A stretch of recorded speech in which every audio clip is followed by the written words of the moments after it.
আজকের সকালটা ছিল মেঘলা, আর ঘরে ভালো লাগছিল না একলা একলা, তাই চলে গিয়েছিলাম ক্লাসে। মাথার চুলগুলো প্রচন্ড বড় হয়ে গেছে, কিন্তু কাটার কোনো সময় পাচ্ছি না, কারণ সময় সব এখানে চলে যাচ্ছে। এটা হচ্ছে আমার ফোনের স্ক্রিন টাইম। সময় নিয়ে পরে একদিন কথা হবে। অটো থেকে নেমে আস্তে করে ধরে নিলাম ট্রেন। ধরে নিয়েছিলাম সেই মানদণ্ড। এটা কি জিনিস তুমি জানো? এর একটা ছোট্ট গল্প বলি, আসো। যখন আমরা একদম ছোট ছিলাম, নার্সারিতে পড়তাম কি প্রাইমারিতে পড়তাম, তখন আমাদের কাছে ছিল পেন বা পেন্সিল। পেন্সিল ছিল, পেন্সিল। তারপরে যখন হাই স্কুলে গেলাম, তখন আমাদের হাতে চলে আসলো পেন। এখন সেটা আপডেট হয়ে চলে এসেছে এই মানদণ্ড। পরের বারের সিস্টেম আপডেটে তোমাকে একজনের হাত ধরতে হবে, বুঝলে? যখন আটটু বড় হবে তুমি।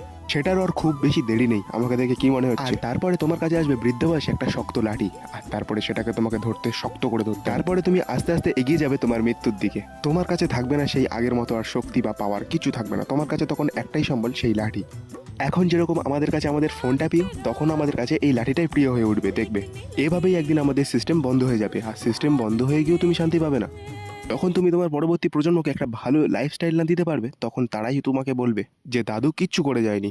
সব থেকে বাঁচতে গেলে তুমি একটা কাজই করতে পারো, শুধু টাকা কামাও, আর বুড়ো হয়ে যাও আর মরে যাও। আমি বলছি তুমি কি করবে? তুমি টাকা ইনকাম করবে, আর সেগুলোকে নিয়ে তুমি ঘুরতে বেরোবে, পাহাড়ে যাবে, নদীতে যাবে, সমুদ্রে যাবে। ও, তোমার পরবর্তী প্রজন্ম ওরা কি করবে? ওরা নিজেদের সিস্টেম নিজেরাই ফেরে নেবে, নয়তো ওখানে বসে বসে সিস্টেম আপডেট দেবে। তুমি যদি তোমার সিস্টেমের উপর এখনো না কাজ করো, তাহলে ইন্ডিয়ান রেলওয়ে তোমার জায়গা তোমাকে বুঝিয়ে দেবে। हम मर्द हैं जसकिरत, पैदा होने से मौत तक हमारा कर्तव्य है लड़ना, अपने मकसद के लिए, अपने सपनों के लिए, अपने हक के लिए, अपनों के लिए। ये हमारा धर्म है, और इसके लिए हमें कोई शाबाशी या मेडल नहीं मिलता।